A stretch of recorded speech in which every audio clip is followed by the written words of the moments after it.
Then the press will begin with their questions. You will have 2-minute answers. When the press is finished with their questions, then we'll ask questions from the audience. And again, you'll have a 2-minute answer. Then after those are finished, you will have a 1-minute closing. Audience, the cards are up here. You'll just hand it to Don so that they can get it. We're ready to go. Well, good evening. Glad you're here today. You're about to witness brutal, violent agreement on elections, on corporations, certainly on occupational licensing, and perhaps even securities. But what you see here, one of us is not like the others. You've got 3 lawmakers, and we're happy for their service, but you also have 1 mayor. And here's what mayors know. Mayors know that there are 2 sides of an executive job. There is the direct responsibility side.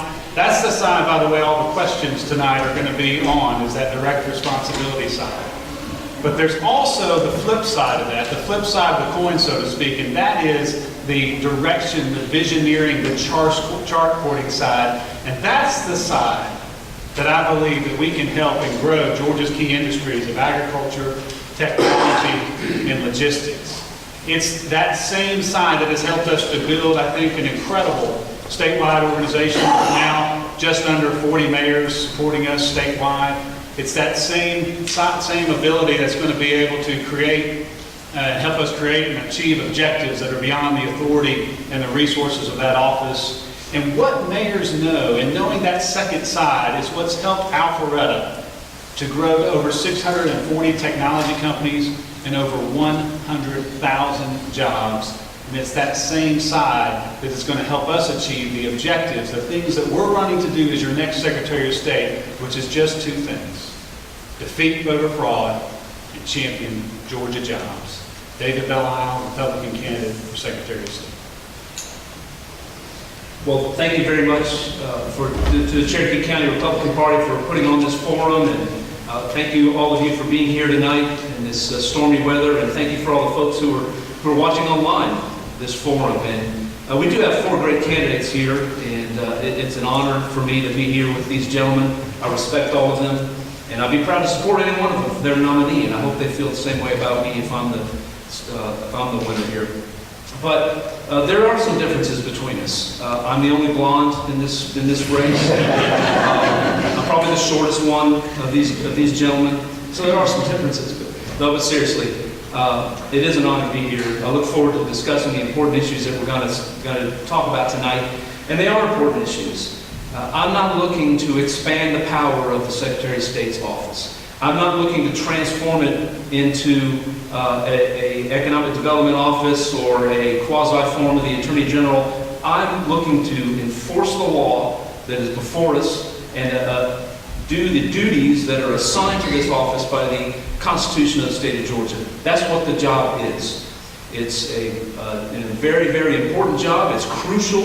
It's I believe, the lifeblood of our economy here in Georgia, because if you want to start a business, you have to come to the Secretary of State's office. If you want to get a professional license, you have to come to the Secretary of State's office. It's also where we, the people, express our will in the political process through voting. And if we don't get that right, then we're not doing our job. And I look forward to talking to you tonight. My name again is Brockway. I served in the State House for 8 years. I've been active in the Republican Party for 21 years. I can unite this party and beat John Barrow or whoever it is that the Democrats throw up. We can beat him if we have a united Republican Party and attract new voters to our cause. And I will do that. Thank you very much. My name is Josh McKoon. I'm running to be your next Secretary of State to make Georgia the fastest state in the nation to get a job and the toughest state in the nation to cast an illegal vote. My family moved to Georgia because my great-grandfather had a job opportunity to work at the Eagle and Phoenix Textile Mill in downtown Columbus, Georgia, along the banks of the Chattahoochee River. He worked in that mill for 50 years. My granddad dropped out of school in the 8th grade to help take care of our family during the Depression. He worked a lot of odd jobs until World War II broke out. He enlisted in the Army, served in the Pacific, Came home after the war ended. He married my grandmother, who worked at commercial printers in Columbus. He was a milkman for Wells Dairy. He was a railroad conductor for the Central of Georgia Railroad. Eventually, they saved up enough money to open a little grocery store at 5th Avenue and 8th Street in downtown Columbus. It was the first of several small businesses they owned and operated, the last of which being the laundromat, where I would help Granddad refill the Coca-Cola machine from time to time. My dad was the first member of our family who went to college. Dad went on to law school and has practiced law for 40 years, and I followed in his footsteps. Going to Furman University for undergrad, they tell you to get the bad news out of the way early in these things, so I'll go ahead and tell you I got my law degree from the University of Alabama, which I found is not necessarily an asset when you're running for statewide office in Georgia. But I tell you all that just to give you a sense of who I am and where I come from. My family's really been able to live our American dream. I feel like the average person is having a tougher time achieving their American dream because of government that has gotten too big and gotten in their way. And I think what Republicans should be doing in every office, every elected office, is getting government out of the way to connect people with the dignity of honest, hard work. So I look forward to discussing the issues this evening, and with your help, being the Republican nominee and eventually the Secretary of State, will make Georgia the fastest state in the nation to get a job and the toughest state in the nation to cast an illegal vote. Thank you. Good evening. My name is Brad Raffensperger, and I'm running for Secretary of State. I'm running to make sure that only Americans vote in our elections, to make sure that Georgia is a great place to find a job and a great place to build a business. In my 7 years of elected public office, 4 years in the State House, 3 years on City Council, I've always worked to protect taxpayers, small business owners, life, and the Second Amendment. I'm the only person that's standing here before you today that has a 100% rating from the Faith and Freedom Coalition of Georgia. I'm a business owner. I have a manufacturing plant in Columbus, Georgia, and I have another plant in Forsyth County. And from those two manufacturing plants, we worked on construction projects in over 35 states. So I've seen how some states make it easy to do business, and I see how some states have made it very hard to do business. And as your next Secretary of State, my job is to make sure it's easy to do business in the state of Georgia. On a personal note, in the 11th grade, this girl moved to our high school from about 70 miles away, and that was Tricia. Tricia and I have been married now for 40 years, and this is where we chose to raise our family and build our businesses. I am a licensed structural engineer and a licensed general contractor, so I understand the critical importance of having responsible licensing boards. At the end of the day, what you'll know when you vote for Brad Raffensperger for Secretary of State, I will fight to make sure that only Americans vote in our elections, make sure that Georgia is a great place to find a job and a great place to build a business. Thank you.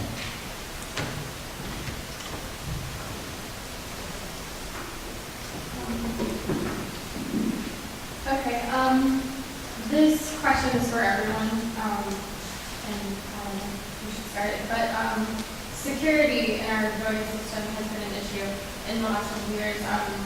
Voter information was breached, and then last year there was an investigation into KFC server. So is our voting system secure, and what will you do as Secretary of State to ensure security in the system? Mr. Bell. Absolutely. Well, first of all, the Kennesaw State situation has resulted, I believe, in moving that database directly under the Secretary of State's office. That is the right move. Now, in terms of voter security, what I want to see done, and we've had a lot of discussion both inside this race as well as outside this race about what is the next step in terms of voter machines and voter technology. What I want to see is a system, essentially, where you go, like today, when you show your voter ID, you'd be essentially given a piece of cardstock.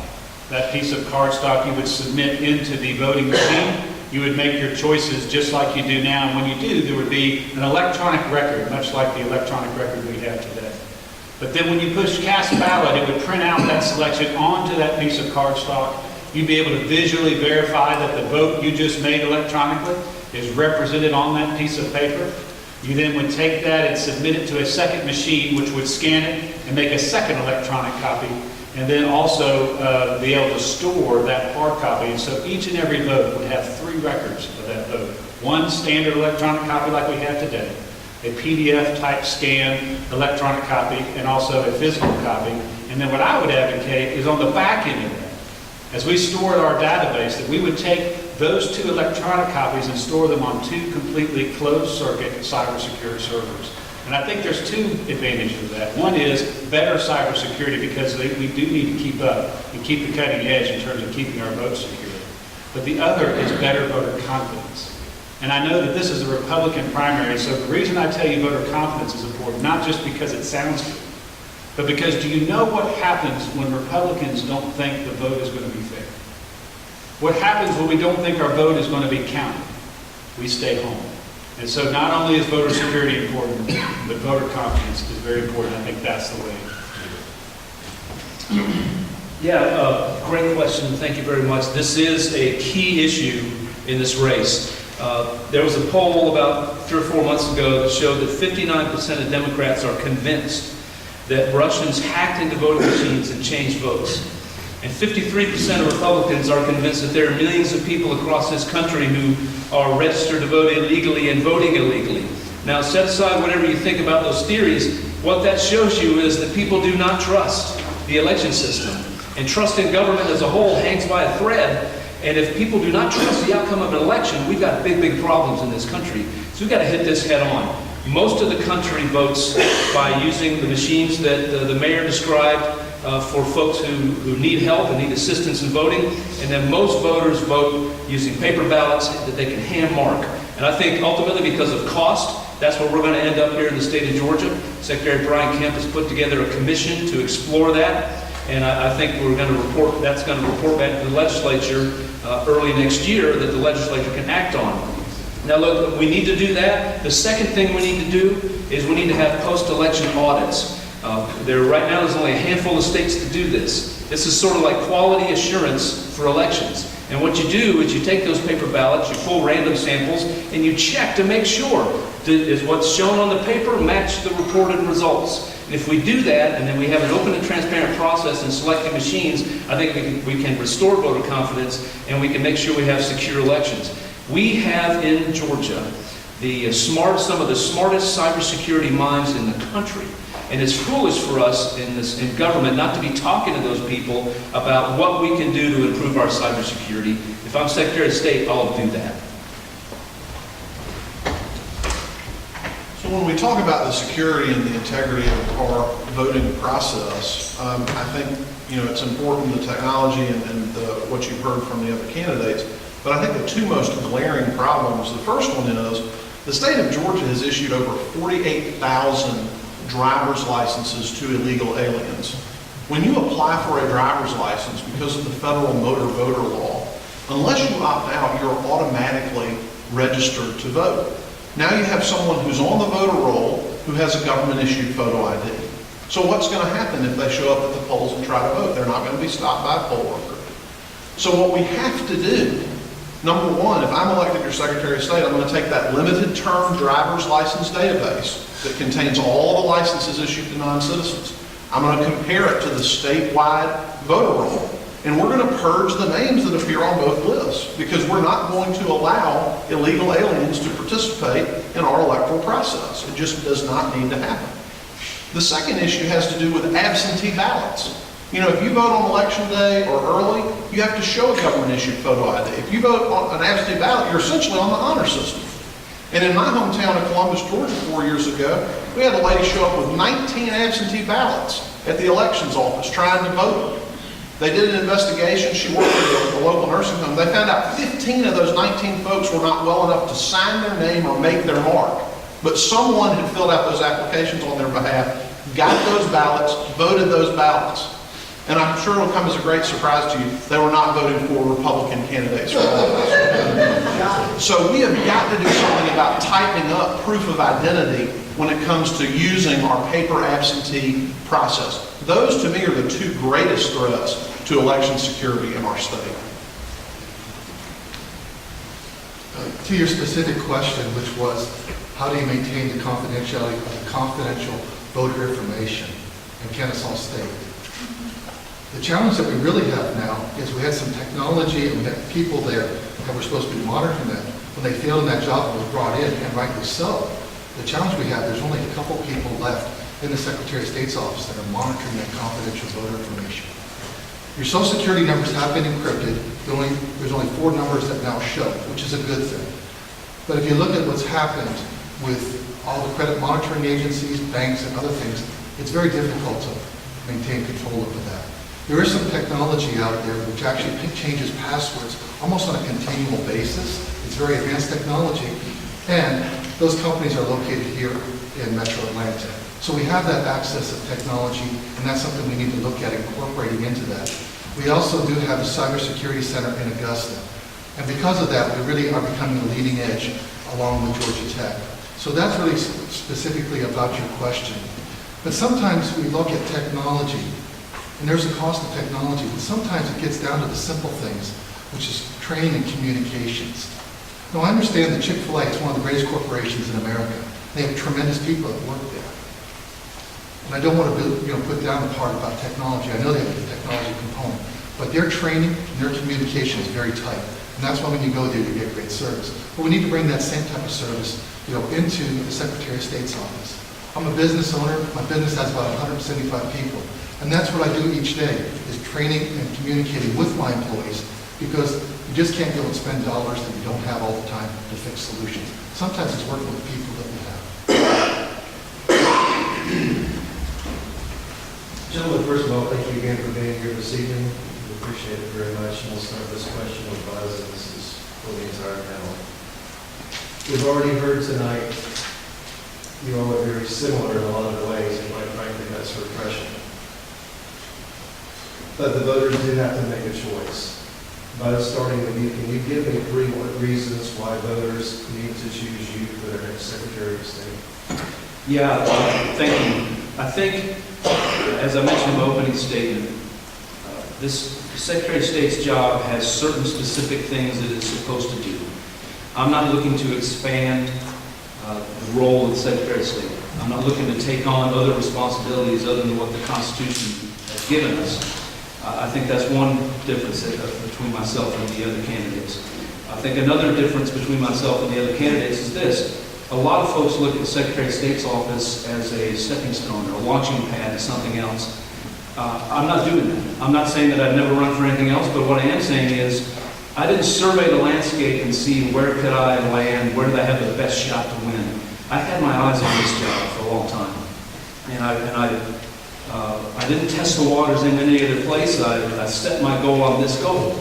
And the reason I say that is Georgia needs a Secretary of State that wants to do the job, that looks at the things that the Secretary of State's office does and the processes that it has, and gets excited about how can we make that more efficient? How can we get businesses started faster? How can we get professional licenses in people's hands quicker? How can we make lines on election day shorter? I'm geeky enough to love that kind of stuff, and I want to do that. And so I think, with all respect to the other gentleman here, I think that's the thing that separates me most from the other candidates in this race. So 3 reasons. Number 1, I'm the only person in this race with a background in election law, who's filed election contests, who's handled ballot access issues in the courtroom. Why is that important? Before the year 2000, frankly, it probably wouldn't have been that important.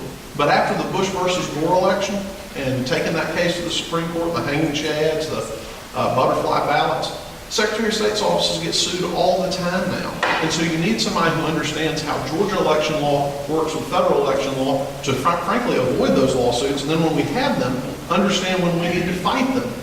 Last summer in the Karen Hampton-John Ossoff race, we allowed a single federal judge to change our law on voter registration.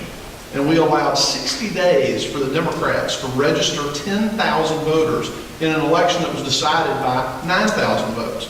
That shouldn't happen. We ought to have somebody who's going to stand up for the Georgia General Assembly and the positions they take on Georgia election law. The second issue I'll bring to your attention is this is going to be the most hotly contested general election office on the November ballot. John Barrow is going to be a formidable opponent. You need someone who can be on that debate stage and prosecute the case against John Barrow. You need your A player out there. You need somebody who can communicate our message while relentlessly prosecuting the case against him and reminding the public of his vote for Nancy Pelosi for Speaker of the House, his 85% voting record with Barack Obama as a member of Congress, and someone who's got a true statewide organization. I bring those things to the table.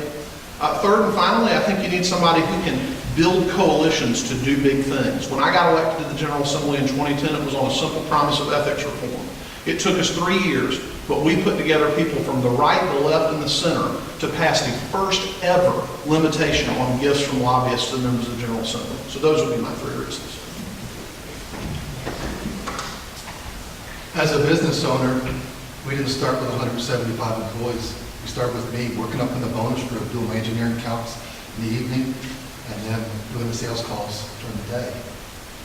And so it took someone to have vision and really see where I'd like to take this business. And I just really worked hard at it. Had some setbacks and had some successes.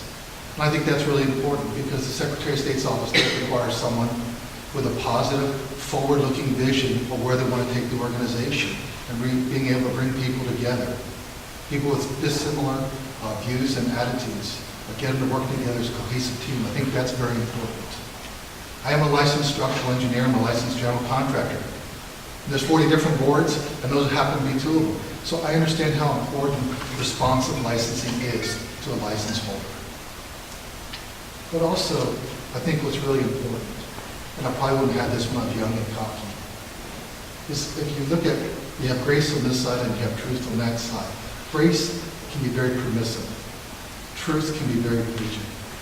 At the end of the day, when you bring together both your brain and your heart and you lead with courage on that, that's the essence of humanity, and that's what the Republicans need. We win with our heart when it's married with our brain. And that's what I bring to the Secretary of State's office. Thank you. 3 reasons, well, we could go on, but I'm going to say, 1, I think I have the best plan to defeat voter fraud. I have the best plan and best experience to champion Georgia jobs. And I'm the best person to be able to beat John Barrow in November. And so on defeating voter fraud, our plan is very simple. The first one is we want to actually implement the Proof of Citizenship Act. The Proof of Citizenship Act was actually passed by the legislature in 2009. It is yet to be implemented, which means right now, if you were to get a voter registration form on block 5, you can check the first box and you can put your driver's license number. If you don't have one, no problem. You can put your social security number in the middle of that box. If you don't have one of those, no problem. Check the box on the far right. It says you have neither a driver's license number nor a social security number, and you will be registered to vote whether you are a U.S. citizen or not. We have to implement that Proof of Citizenship Act right away. The second one is I believe that we need a photo ID requirement for the absentee ballot. It's what Kansas does. There's a good process to do that. On the third, we talked about the machine, so I'll go to the Champion Georgia Jobs side. In Alpharetta, what we were able to do is recognize that not one person from the dais could legislate or fund growth in our key industry. And so we reached out to our key industry technology leaders, and we were able to create the state's first technology commission, a volunteer group that was able to then land a technical college, that was able to then launch a technology incubator that serves over 50 technology companies, and has also been able to land a conference center and make the case for it, growing to over 640 technology companies and over 100,000 jobs. And on the question of who's best to beat John Barrow, we can't pick a horse that has a history of dividing his own party. You have to have someone that says, look, it's not just about defeating voter fraud, there's a bigger picture that can help every Georgian everywhere. That's what mayors do, and that's what I'll do as your next Secretary of State.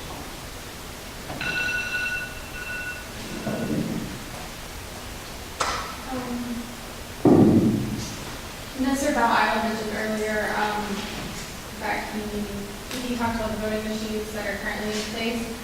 Georgia's voting system machine, as you know, is 16 years old. Most of Cherokee County's machines are that old. Some of them have been purchased since then. If we could start with Mr. McKoon, who do you support replacing those machines, and if so, when? Yes, I support replacing the machines. I think that that can be done if the legislature provides the funding. And I think that's important to note. The Secretary of State can't just unilaterally say, I'm going to go out and buy these machines.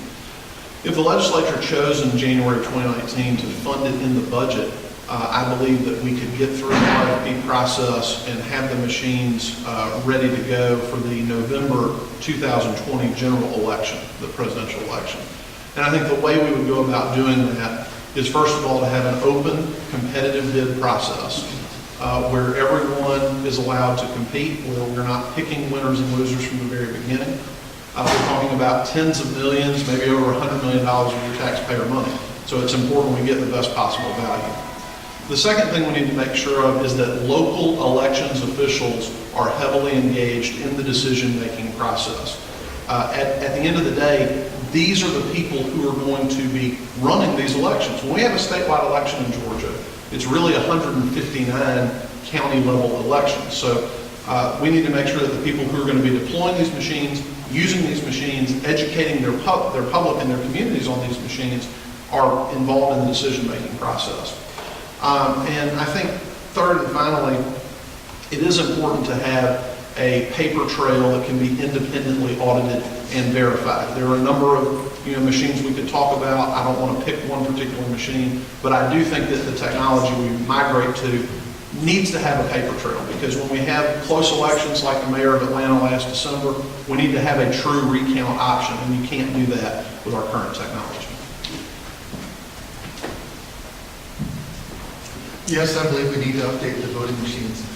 As you pointed out, the current voting machines were put into service in 2002, 16 years ago. And if you look at the iPhone, we're up to the iPhone X, and you look at how many generations of new technology Apple's put into that phone. The current software with the current voting machines have not been supported since 2005. The Secretary of State's office did a trial run in the city of Conyers for a municipal election. And so that machine looks similar to what we have right now with an electronic component. And when you press the button, it was not to cast the ballot, it was to print the ballot. It then printed out a ballot and you could look at it, and then you took it over to the optical scanner. I think at the end of the day, I think we need to look at all the different technologies, all the different platforms that are out there, and then put out an RFP and get low qualified bidder. And then we move forward with that. We had 3 bills in this last session. None of them were actually moved forward, unfortunately. But at the end of the day, we want to make sure that we have a voting system that has a verifiable paper trail. I think that's very important. That gives people, it's similar to an accounting. You have a double journal bookkeeping system, so you have balance and suspenders. You have the electronic part, then you have a paper trail. I think at the end of the day, it is a big lift, and we need to make sure we bring in the 5 key components. The county election supervisors were not part of the process during the General Assembly we just had, and they descended on the Capitol. I want to make sure that we pull those folks in so they can speak to it. Also, we want to make sure we pull in the elected officials, the House, the Senate, and the governor. They're going to have to vote to fund that. And the other one that is very key is your county election supervisors. They need to be part of the process. And the technology experts that are out there that have been saying we need to do something and we need to do it quickly. Thank you. Well, I spoke a moment ago about the need for new machines and what I thought the system should look like, and it's important. And here's the thing, it is true that the Secretary of State cannot simply fund it from their budget. In fact, the budget of the Secretary of State is actually barely enough to do constitutional duties, and there is no room for capital expenditures. The cost of new machines is going to cost somewhere between $100 and $120 million, just to be frank. And so what you're going to need in order to get to that next generation of machines to make sure we have top-notch voter security and also solid voter confidence is you're going to need someone who knows how to work within and without and outside an organization to be able to gain influence and actually get that body on board. And also what I would do, and this is what we do in city budgets, it's what county commissioners and county chairs do in their budgets as well. Sometimes when you have a sizable fiscal need, you don't pay for it all in one year. You can straddle that over multiple fiscal years. And that's what I would look to do for 2 reasons. A, I think it's easier for the state legislature to get behind a $35 million or $50 million expenditure for that fiscal year. It's also easier on the implementation side. I think trying to implement machines over 159 counties in a single year with 159 county election boards is a tall order. I think the idea is that you would implement it gradually, at least over 2 years or perhaps 3 years, based on the county board of elections that do it best, and working their way over to Fulton County, which is where I'm at. But to make sure that we implement it in the right way and get the training done in the right way. So that's what I would do as your next Secretary of State. Yeah, as I've been traveling the state, talking to local elections officials, I've found some places where they are actually buying used machines off eBay to scavenge them for parts to keep other machines up and running. Now, I think Cherokee is in pretty good shape. They're not having to do that. Other counties are. And there are some who are very concerned about their ability to conduct an election in 2020. I was in Oglethorpe County a couple weeks ago. The election supervisor was there, and he mentioned, I'm not sure that I can properly conduct a 2020 presidential election. So we have to act now. Our friend back there, Representative Scott Turner, was one of the gentlemen who introduced a bill. He's been pounding the podium on this issue for some time now. And so I was very glad to see, even though the legislature wasn't able to pass a bill, I was very glad to see Secretary Brian Kemp form this panel. Today, I believe they announced all the members of the panel, and there are quite a few local elections officials on that panel, which I was very glad to see as well. So I think we're moving forward. What probably going to happen is this panel is going to make some recommendations. The legislature is going to consider those, and one of us is going to have to make that decision to make the final decision on what we should do. Again, I think two key components are crucial. Paper that voters can verify that their vote is counted accurately, and post-election audits. We do those things, we can restore trust in our election, and we can move forward with a good system in time for the 2020 presidential election.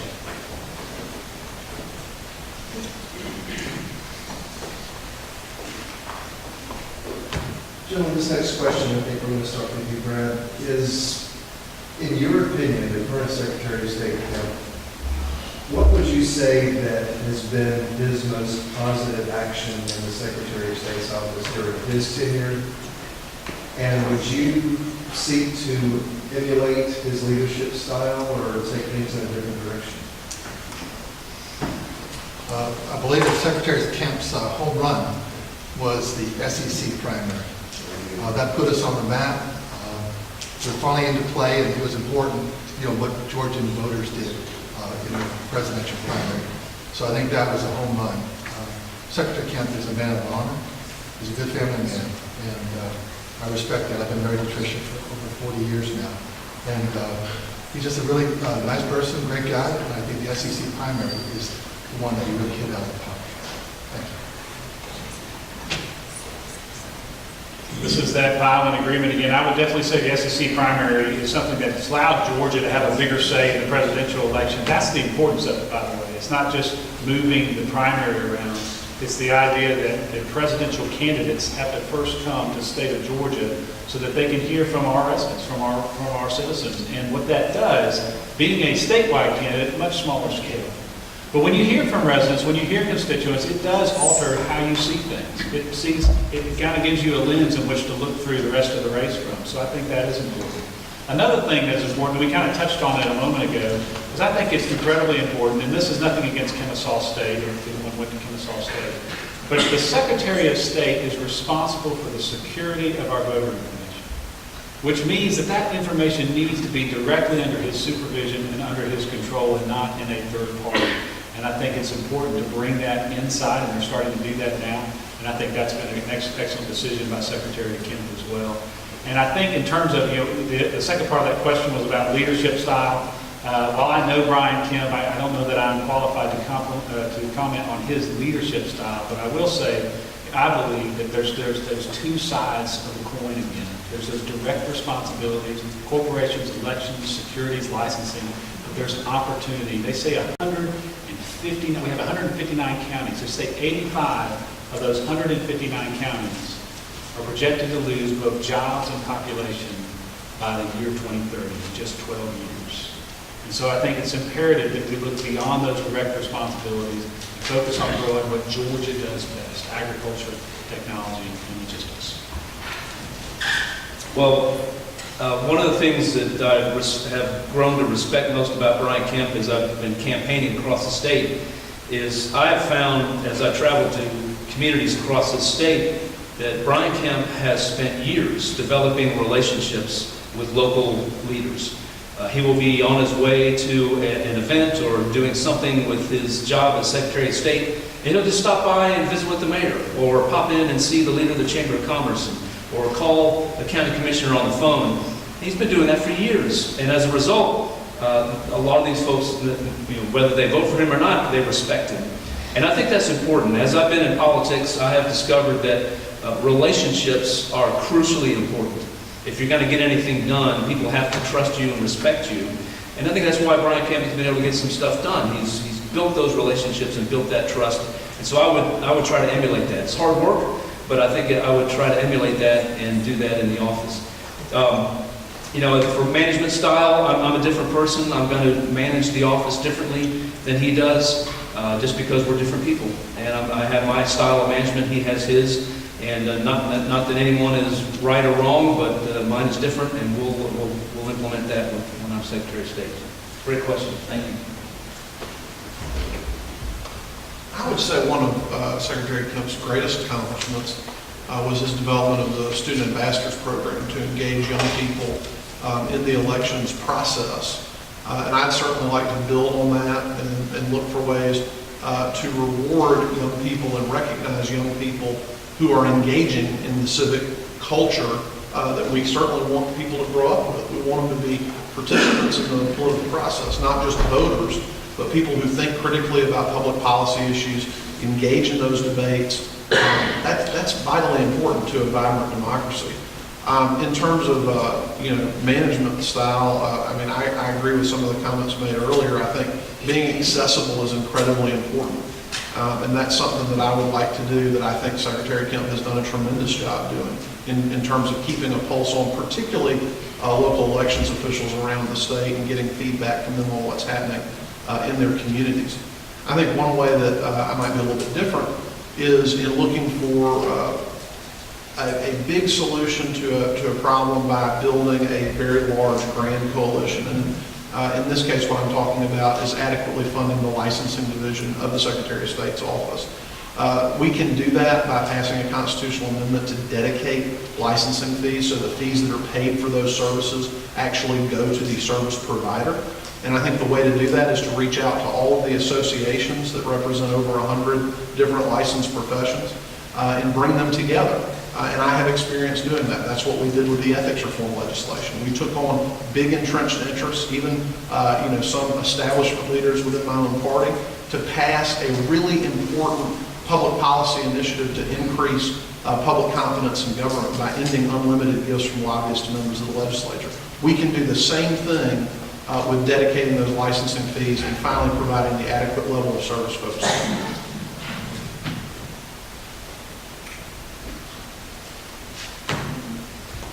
Okay, this should be my final question, and we'll start with Mr. Brockway. Many of you have talked tonight about voter fraud, so my question is, how prevalent is voter fraud in Georgia, and what will you do to ensure the integrity of our elections? Yeah, the best way to guard against voter fraud is to do two things. Number one is to continue to enforce our photo ID system and protect that against all attacks. And secondly is keep the voter list clean. And that is a crucially important job that we have to do. We're required by state and federal law to do that. And unfortunately, the left has started suing and blocking efforts to try to do that. They complain about purges and so forth. That's simply not the case. If you look at why most people are removed from the rolls, it's because either they moved to a different state or they passed away. And so we've got to continue to fight to do that. Georgia is part of a consortium of about 30 states that shares voter lists and compares them to check and see if people have moved. If my name shows up in Georgia and in Florida, well then the process starts to find out where do I really live and where can we remove the voter list. There's another group that I think we need to be a part of. It's called ERIC. It's an acronym, I'm sorry, I don't remember what it is. But it does that, and it also checks the Social Security death records. And we've got to do that to keep the voter list clean. So I think that it's crucially important we continue to enforce our photo ID laws and we keep the voter list clean. Sorry, your second part of the question was how prevalent is it? It happens, and we don't fully understand the scope of it. I don't think, because we have quality local elections officials, I don't think it's rampant. I'll answer the second part of your question first. We don't know. We don't know how prevalent voter fraud is, and there are several reasons for that. One is what I mentioned earlier about over 48,000 illegal aliens potentially registered to vote in our state, and the absentee ballot process that you've heard several of us discuss tonight. I think that, the other big problem is to enforce the law, you've got to have enforcers. And the Secretary of State's office has a law enforcement division, but there are only a couple of full-time, dedicated, sworn law enforcement officers investigating claims of voter fraud. I don't think anybody in this room would say we could solve speeding in our state by reducing the number of state troopers to 2 or 3. You would say, oh no, you haven't done anything other than create an enforcement problem. So we need more people to enforce the law, and we've got to prosecute cases of voter fraud. That story I told y'all earlier about the 19 absentee ballots and 15 people not well enough to sign their name or make their mark, but their ballots were issued anyway. No one was prosecuted. No one went to jail. And what message does that send? Try harder next time. It doesn't send a message of saying, there's going to be consequences, there's going to be repercussions if you violate our laws. These are serious laws that are on the books. We don't need more laws, but we need, and I'm not, by the way, I'm not in any way criticizing our local district attorneys or solicitors when I say that. You've got to have your investigative personnel to bring a case to our prosecutors for the cases to be prosecuted. So we don't know how prevalent voter fraud is. We know enough to know that we've got some significant problems with our current system that need to be addressed. And if we will invest in the enforcers by adding more personnel, I think we will dramatically reduce the ability for people to cheat in our system. I think, the biggest issue or entry point for voter fraud right today would be absentee voting. And what I proposed is right now it requires one witness, and I believe that 2 witnesses would make a lot of sense. When you think about going back to Deuteronomy 19, it requires 2 witnesses to convict someone in a court of law. Well, likewise, it's tough when you have 2 people for them to keep quiet. Someone said the only way to keep 2 people from talking about it is when one of them is dead. And so I think that kind of puts a little bit of flesh behind it. The other thing is, right now we could add on the bottom of that, letting people know that it'd be a felony for false swearing, because to make a false statement, false swearing is a felony. If we did that, that would add put a little bit of fear and trepidation in people thinking about what they're doing and what they could be doing. The other issue is we haven't prosecuted like I believe we should. We did in Northwest Georgia. I think there was well over 50 cases of absentee or falsified voting. And I think that is something that you hear about. You need to go ahead and take care of it. Also, we need to make sure that we ensure the 150-foot rule of no politicking at voting areas. During the 2008 election for Barack Obama in DeKalb County, there were people that were handing out water bottles with jackets that said Barack Obama for president. And really, was kind of almost a fear factor there.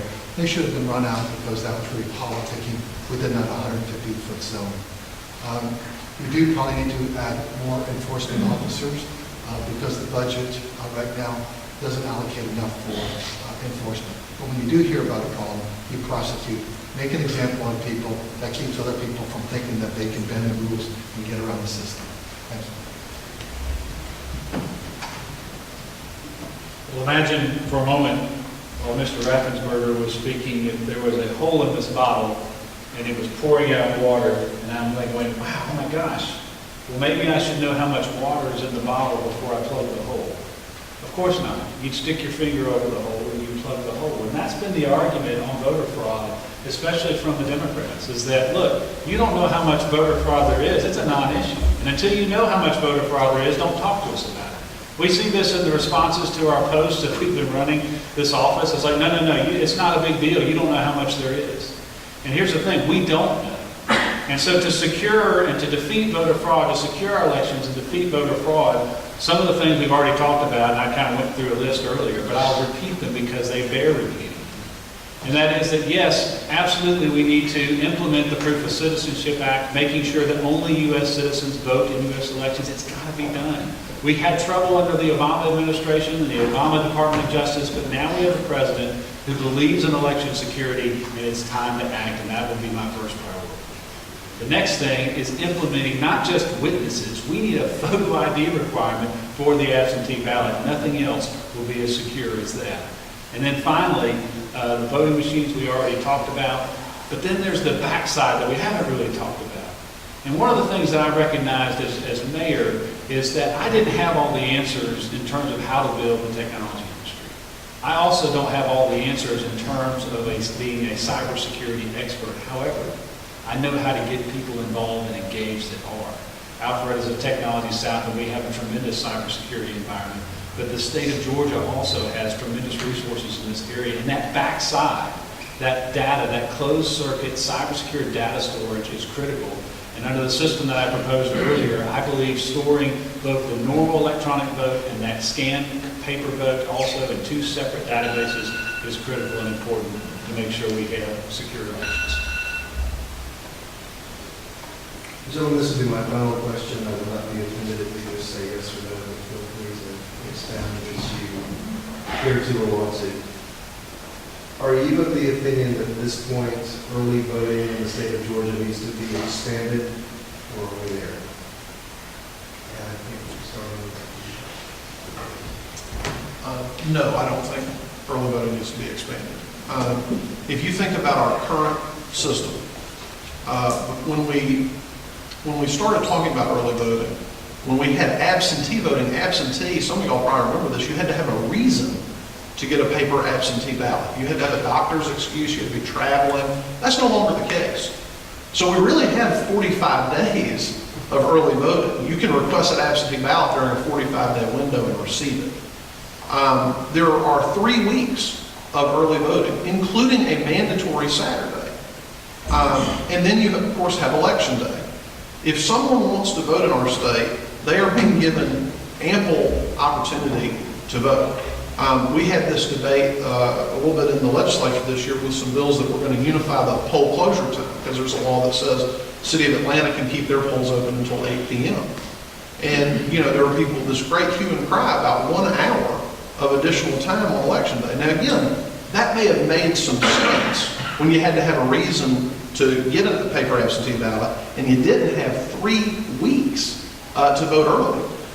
If anything, we need to take a hard look at the early voting window and ask ourselves, what sort of unfunded mandate does this wreak upon particularly our smaller rural counties? There are a lot of counties where nobody's voting early. They're certainly not voting in that first week.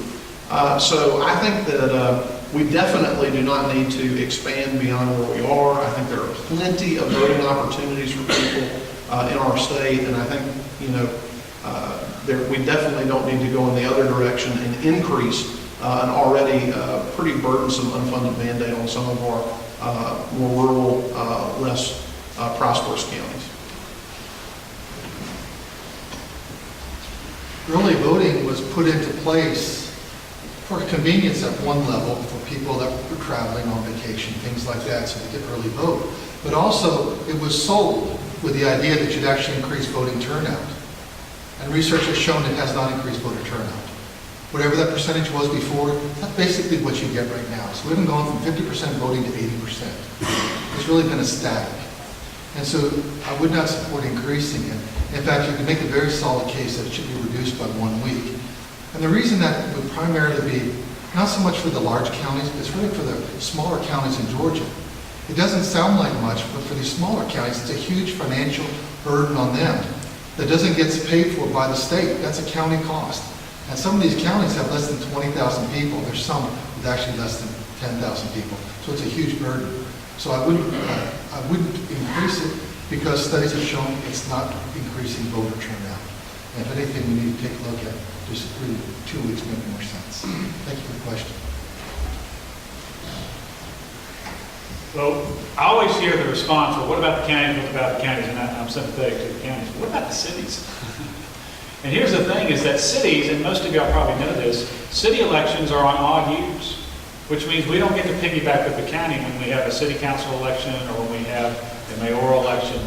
And here's the thing, when early voting began to be a thing, even in a city like Alpharetta, the cost went astronomical. It now costs somewhere between $115,000 to $120,000 just to run a municipal election. And the reason is because there's a 3-week early voting. So it's not just an unfunded mandate for counties and rural counties, it's also for all our cities. And the thing that we labor under sometimes is we think, oh, well, that's free. There's no cost for that. Well, of course there's a cost for that. If the city of Alpharetta, for instance, spends $115,000 on elections that it didn't have to spend, that's a road that doesn't get paved, right?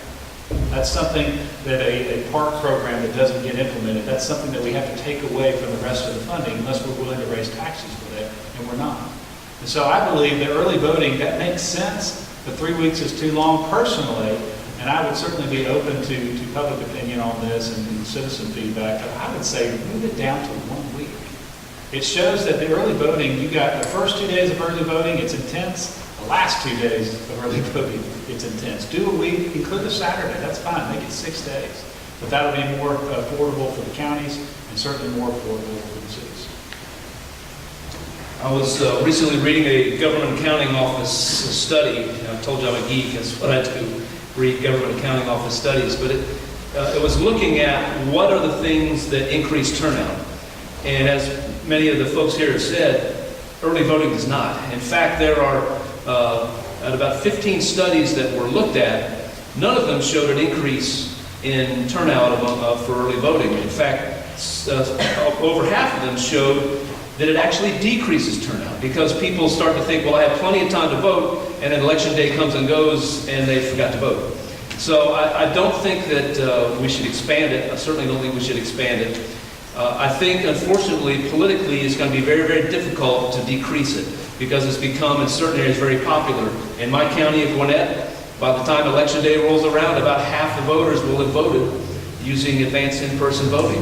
So I think that the 21 days is probably a good compromise. When I was first elected, it was 45 days of early voting, of advanced in-person voting.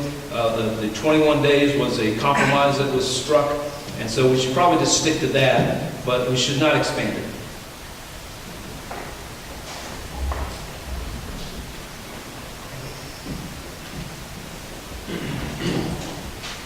First audience question is, what is the most important conservative principle and how would you apply it to the office of the Secretary of State?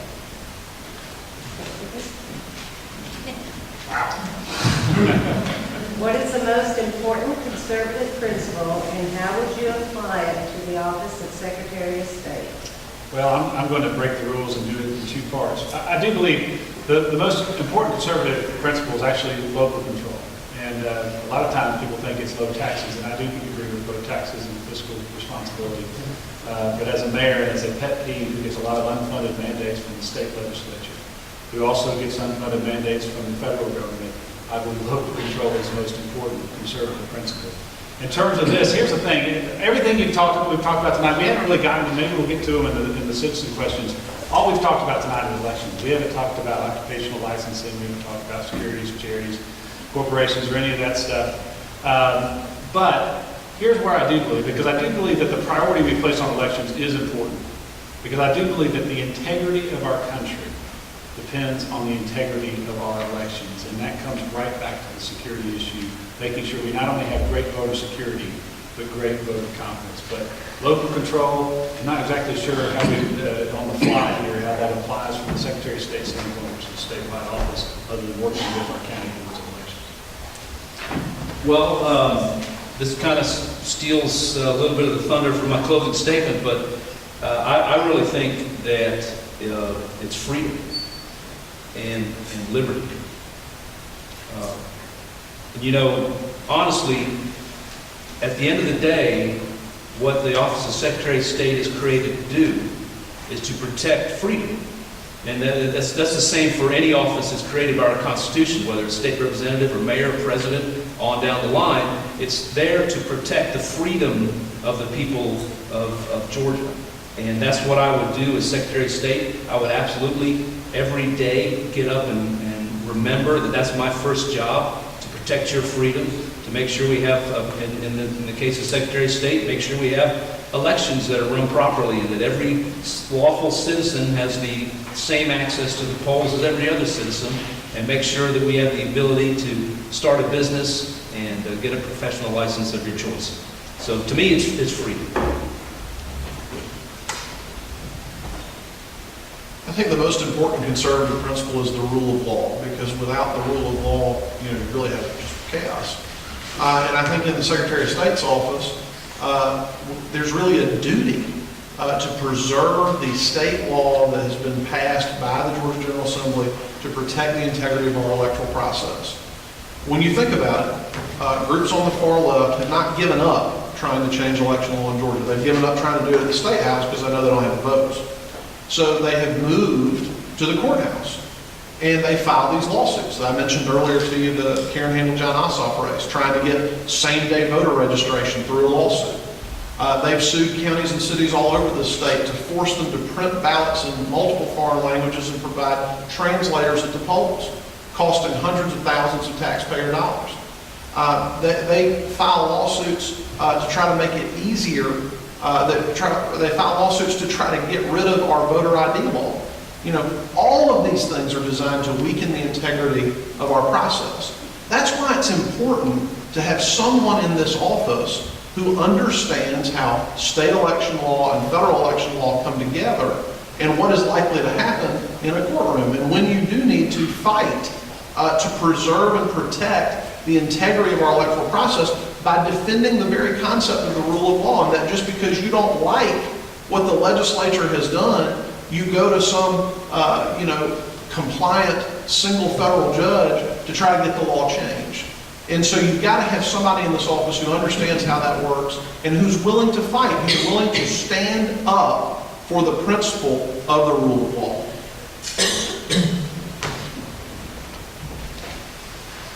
Limited government. When I ran for city council, I said government needed to be downsized for this generation. It's just grown too big. It's out of touch. Limited government.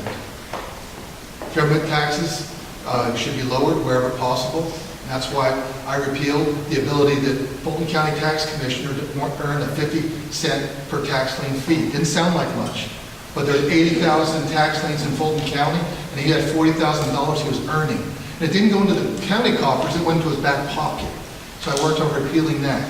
I worked on increasing homestead exemptions. So I understand how hard people work, because I come from the construction industry. And it's a boom and it's bust. And when it's bust, you learn how to stretch a penny to stretch a dollar. It's really tough. And that's what it's like, that's what it's been like in America. When the economy collapsed in 2008, we really never had the political class to be honest with you and tell you that we were in a depression. And it was a depression. It was camouflaged because we started at a higher wealth base and we had transfer payments. And that's why it's a little bit different than your daddy or your granddaddy's, depression. And I didn't have to wear the same, shoes that my dad did for 6 years during his depression. But I say all that, limited government. We need to make sure the government is right-sized for today so you can keep more of your hard-earned dollars. That's very important to me. Thank you. How would you leverage the web and technology to improve the Secretary of State office? Yeah, that's a great question. And I think I hinted at it earlier. We have in Georgia some of the brightest minds related to cybersecurity in the country. And we need to work with them first and foremost to help us protect the data that the Secretary of State's office holds, not just the elections data, but also all the other data that the Secretary of State's office holds. The Secretary of State's office has a lot of hidden data, and it needs to be secure, it needs to be protected. We also need to do something that the government really doesn't do a good job at. We've talked a lot about elections machines. We're going to have to purchase machines to use now, but we need to start thinking about what's next. What is voting going to look like 10, 15 years from now, and start planning ahead and working on that. And I think we can do that, leveraging the tremendous technological expertise we have in this state. There's a lot of other ways you can do that. My degree from Georgia Tech was in management science, and that's the study of systems and how to make systems more efficient. So we're going to apply technology. We're going to look at the bottlenecks. Why do people, when they start a business, have to pay an expedite fee to get the government to give them corporate papers? We're going to find out what that bottleneck is. We're going to eliminate it, and I think technology is going to play a key role in that. Mr. McKoon. I think one of the most important ways that we could leverage technology in the Secretary of State's office is to adopt a proposal that my friend Josh Mandel, the State Treasurer of Ohio, implemented there, and there it was called the Ohio Checkbook. What it does is it would create an online database of all state spending. So you could see down to a check register level where your tax money's going. You know, as legislators, we know in general terms how the budget's being spent, but we don't really know beyond that line item what happens to that money after we pass the budget and after the governor signs it into law. I think that the citizens of our state have every right to know down to that kind of granular level how that money's being spent. And I think it will result in two things. It will result in a better budget process in the legislature, frankly, because you'll be seeing when a department head comes in and asks for money, where that money actually winds up being spent.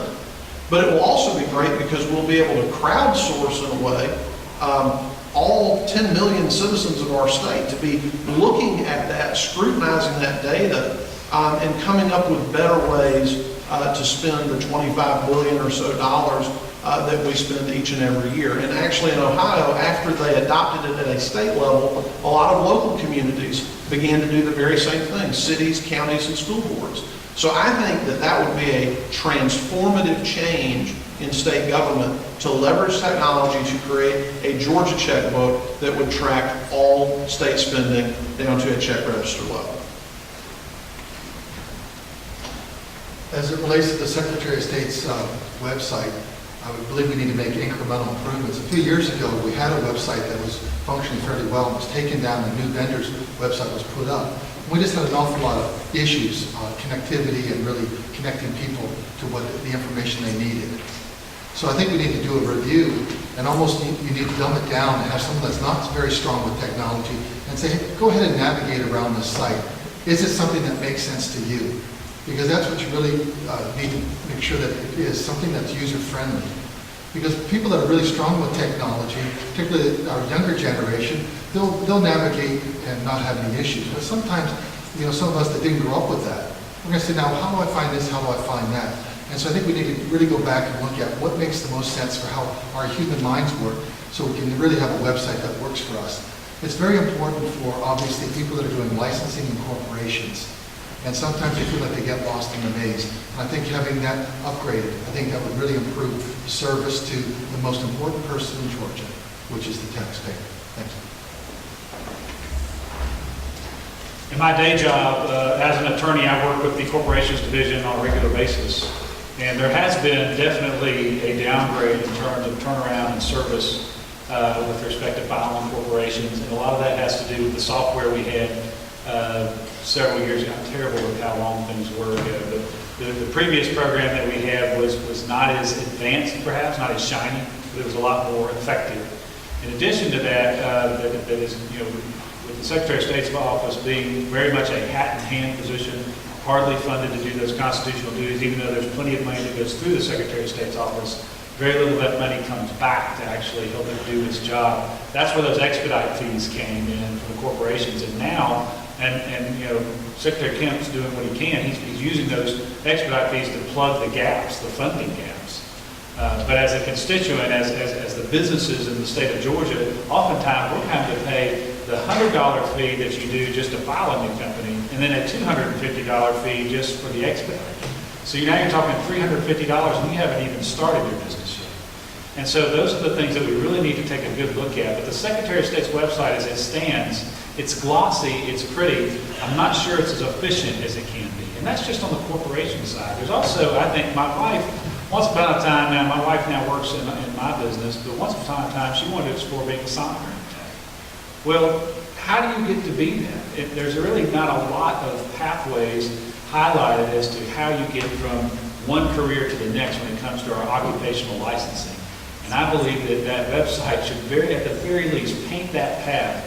Where do you get educated for that particular occupational license? How long does it take? Make it as easy as possible for our residents and those who might want to find a better career through our occupational licenses. So there's a lot, I think, that can be done to make it simple, to make it easier for people to get to good work. Thank you. Which professional license board would you work to drastically reform or even eliminate? Josh. Thank you. I don't think we need to license librarians in our state. There's a reason to license. A license is a permission slip from government that you pay for to go to work. Used to be 1 in 20 Americans needed a license to go to work. Today it's more than 1 in 4. And it's because we've licensed these things like librarians, lactation consultants, music therapists. I voted against those when they came through the legislature. Not because those aren't honorable and decent ways to make a living, but why do you need some document stamped by the government to be able to go to work in those professions? There are some that we do need government involvement, where there's public health and public safety interests. We want engineers licensed because we don't want those buildings falling on us. We want nurses licensed because we want to make sure that when you have a healthcare issue, that healthcare is delivered to you safely and effectively. But I would submit to you that if we stopped issuing licenses to librarians tomorrow, there would not be a public health or public safety crisis.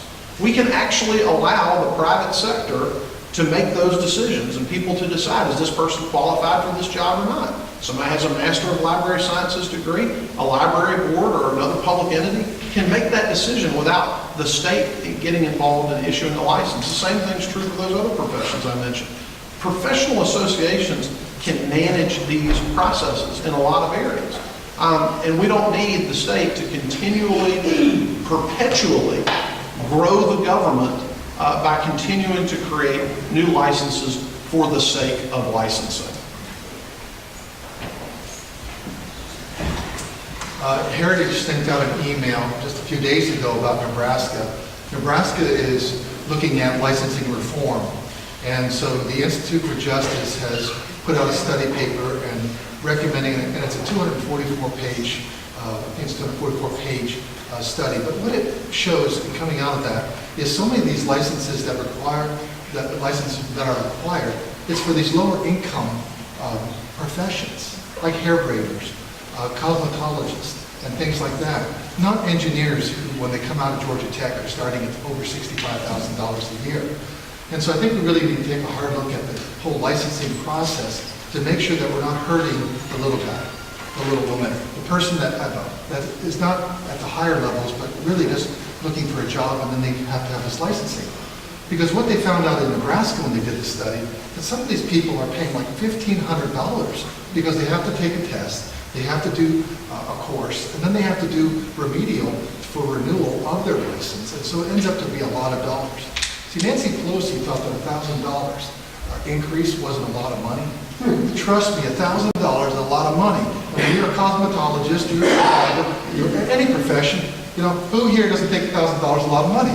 And so I think we really need to be mindful of that. So rather than naming any one profession, I'm very excited that the House is going to have a study committee over the summer months to look at the whole licensing and licensing reform and come back with concrete information for the next Secretary of State to make policy and action and move on forward. Thank you. There's been several that's mentioned that certainly deserve scrutiny. What I would like to do, there's 41 licensing boards, and then there's individual occupational licenses under those boards. I believe we need a top-down review of each and every one. And here's the litmus test. It's not hard. The litmus test is this. Is it protecting life? Is it preserving health? Is it protecting property? Or is it protecting a small group of folks who have kind of the monopoly on that particular profession? And I think that's something that we've got to evaluate, because we all want people to be safe. Nurses represent half of the licensed professionals under the Secretary of State's office. Obviously, that makes a lot of sense. But I do think we need to look at each and every one and see whether it still makes sense. And I think we need to look at that same litmus test. Does it protect property? Does it preserve health? Does it protect life? Yeah, I'm really excited to be talking about professional licensing because it's such a huge thing that impacts our economy here in the state of Georgia. We're very, very proud to be considered one of the best states in America to do business in. But if government has its hand out to give people the stiff arm who are trying to get into many of these professions, then we're not really the best state in America to do business in. And so this is a tremendous role that the Secretary of State can play to remove a lot of these barriers and get people back to work.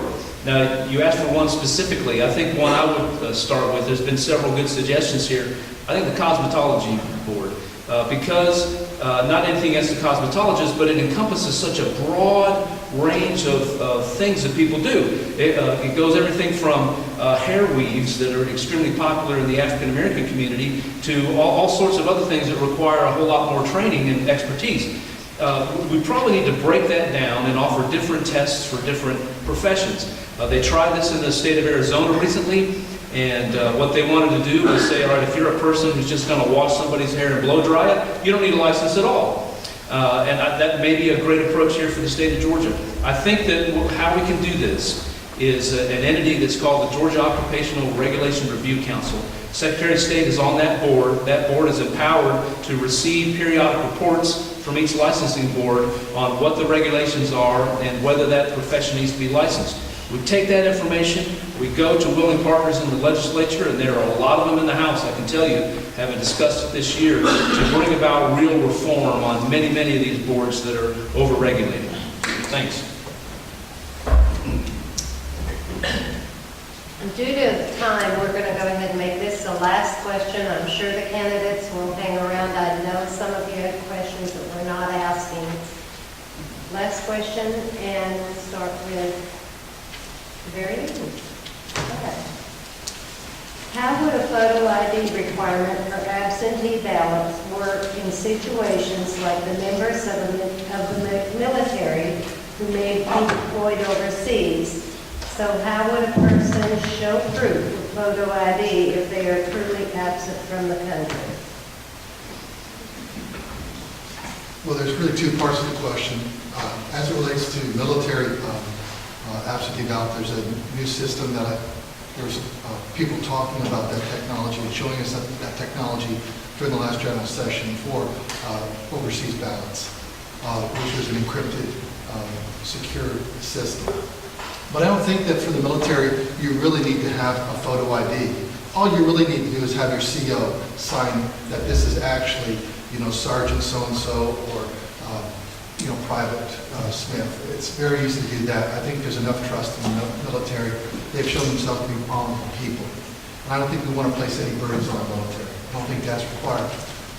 As opposed as for having photo ID for just people who live in Cherokee County, for absentee, I don't support it. I don't think that federal law actually will support it either. I think we'll run into a legal challenge. I think really what we need to do is get back to just having two people that are signing on to that, and that way it's been verified who they are. Now there's two people that can sign on there. And there's need to be legible signatures so that we know who those witnesses are. And if we find that they've been falsifying information, then we prosecute it. It sounds very easy to do some of this stuff, such as having, a notary statement and things like that. But if you think about it, if you're a homebound senior, where are you going to get that person to come in and notarize your absentee ballot? Photo ID has been struck down, and it's been a challenge. And it's one of those things that, we're just going to face a lot of legal challenges on. I think the best thing would be having two witnesses sign their name and let them know that for false swearing, we will prosecute you. And then when they do it, we do prosecute. I think that takes care of the issue. Thank you. If we were going to cave at the first legal challenge, trust me, we wouldn't have a photo ID requirement in the state of Georgia. So I do believe that a photo ID requirement should be a part of the absentee ballot process, and even if the Democrats sue us. Now, I'll also say this, is that when it comes to our military votes, we want to make it easy for them. And I would certainly be willing to work at how do we make that in the best sense possible. But our military is the most high-tech military in the world. How can we not also send a picture of either their military ID or photo ID in that, as being part of that process? That being said, I'm willing to accommodate and figure out how do we work with our military. We owe them a lot. We owe them an incredible debt as citizens of this country. But when it comes to legal challenges, yeah, the next Secretary of State's going to face some, and I'm willing to face those. Thank you. Yep. Military and overseas voters are governed by a federal law called the UOCAPA. And this is why in Georgia we have this brutal 9-week runoff, because we were found not to be in compliance with that. So we've got to comply with the Okava law. I think the system as it relates to military voters and overseas voters is working just fine right now. And I don't know that we would need to add the photo ID requirement to them.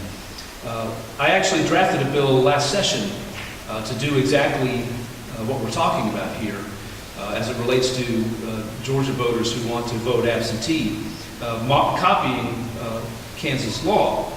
And I decided to pull back on it because while I'm not an attorney, I know how to listen to attorneys and how to hire them. And that's an important part of the Secretary of State's job too. I talked with the gentleman in the Attorney General's office who actually defended our photo ID law. And he asked me, please don't introduce that bill because it will draw a challenge. And unfortunately, courts' attitudes have changed from the time that Georgia implemented its photo ID law. And I didn't want to be the guy who put that whole system at risk.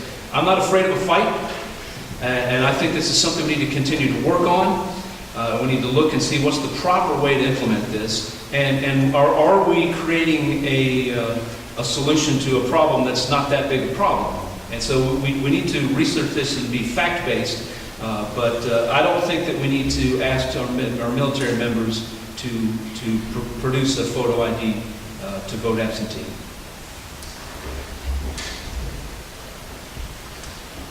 Well, there's no question when we're talking about military overseas folks that there's a better way to do this. And there are several states that have figured this out. You've heard some of the other folks talk about this. And we are paying a price for not addressing this. That's why we have this primary occurring the Tuesday before Memorial Day when people are traveling and kids are graduating from school. It's why we have a 9-week runoff. Last summer, when we were going through a 9-week runoff and $30 million was spent in a congressional election, South Carolina had a special congressional election too. Their runoff was 2 weeks long because they figured out this issue about military and overseas voting through having secure electronic methods for overseas military personnel. Now, when it comes to the absentee ballot process, I do think that there is a happy medium between requiring a photo ID for every absentee ballot and simply having no verification at all. And that happy medium is to have the absentee ballot application notarized. When you sign the application, to have a notary public there. When you have witnesses, I can tell you, I've litigated cases involving the circulation of petitions to gather signatures. There can be a lot of debate and discussion over somebody's signature, and is that their signature? But when you have a notary, you've got that notary seal attached to it. You know who that person is without question, and they are putting themselves on the hook. If they are a party to fraud, it is going to be a lot easier to prosecute that notary public than to try to track down an unverified witness signature. So notarizing the absentee ballot application, in my opinion, is a great way to do it. A number of other states have done it. They have not had a legal challenge, and that's part of developing these policies. Is we don't want to invite legal challenges. We want to try to accomplish our policy goals without doing that if we can.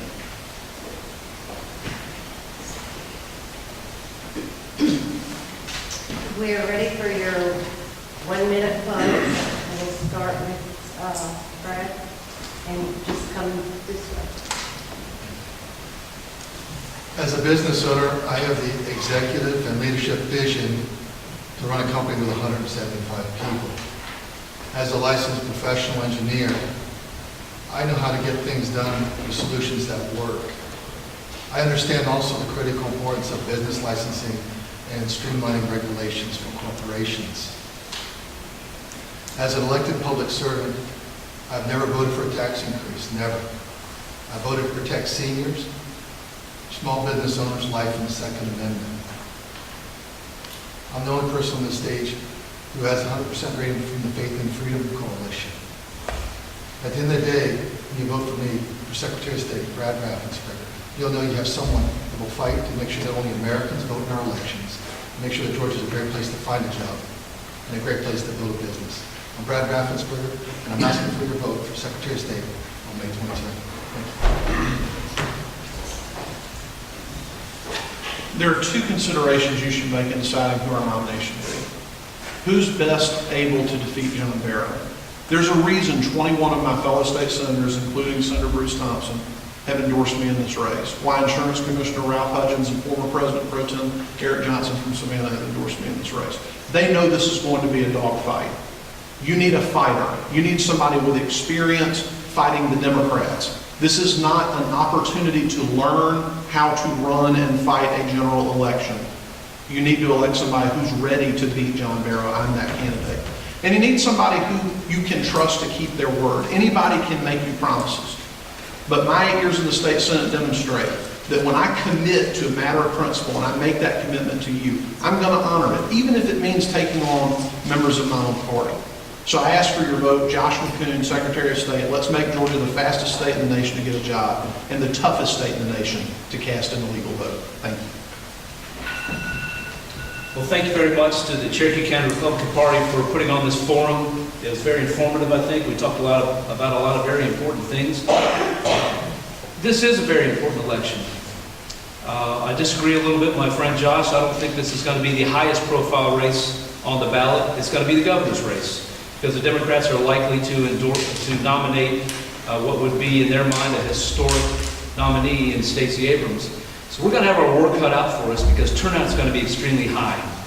You need somebody as Secretary of State who can unite the Republican Party, and I can do that. I've been doing that my whole political career. I have the support of my friend here, Wes Cantrell and Scott Turner, as well as Representatives Caldwell and Ballinger, who also represent Cherokee County, and 66 other members of the House of Representatives. And they all know that I can unite the Republican Party and I can win in November. I'm asking for your vote. My name again is Buzz Brockway. You can find me on Twitter and Instagram at Buzz Brockway. And my website is voteforbuzz.com. And I ask for your vote on May 22nd. Thank you. Thank you for being here tonight in our night of violent agreement on a lot of issues. But I will repeat and point out that one of us is not like the other. You've got 3 lawmakers. Many of the laws they're talking about changing, they failed to change, and they're in the legislature. As your next Secretary of State, I'm the only one who will be ready on day one to run a multidisciplinary organization, because I have. I'm the only one that's going to be able to accomplish goals that are going to go beyond the authority and resources of the office, which is everything the Secretary of State has to do, because I have. And I'm not running to be the Secretary of State's attorney or general counsel. And I'm not running to be the best administrator that office has ever had. You hire administrators. You elect leaders. I'm not even running just to make a better Secretary of State's office. I'm running to make a better Georgia through the Secretary of State's office, to defeat voter fraud, to champion Georgia Giants. David Belle, Republican for Secretary of State. All right, real quick, this wraps up our forms for the county and all the positions that we've had that have passed.